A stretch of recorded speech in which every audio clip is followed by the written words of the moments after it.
तान्या किन्नर यांच्या घरी यांच्यावर 2-3 दिवसा पहिले हमला झाला होता। हे आपल्याला सगळं घटना सांगतील। जय हिंद, जय महाराष्ट्र। माझं नाव तान्या किन्नर आहे, मी फुलगावरून बोलते।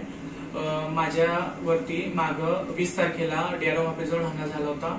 त्याच्यानंतर मी सिटी पोलीस स्टेशनला त्याची कंप्लेंट दिलेली होती, तरी सदर सिटी पोलीस स्टेशन वाल्यांनी काहीच त्याच्यावरती कारवाई केलेली नाहीये।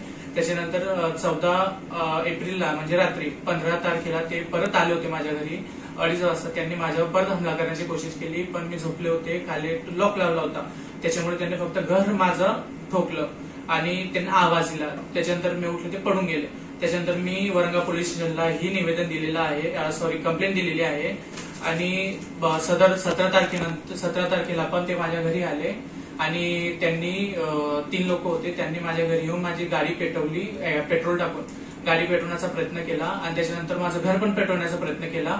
त्याच्यानंतर मम्मीने मला आवाज दिला, मी जसे उठले ते पडून गेले। त्यांच्या फिर्याद मी वरंगा पोलीस स्टेशनला नोंदवलेली आहे।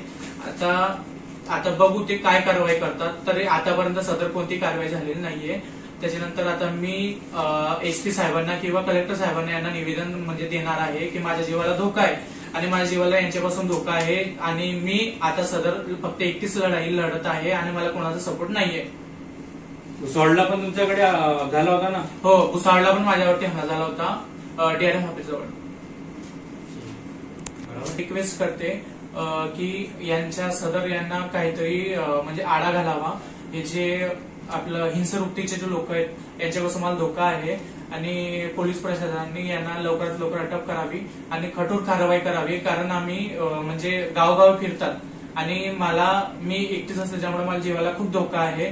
तरी याचं दखल पोलीस स्टेशन किंवा पोलीस कर्मचाऱ्यांनी उचलावं।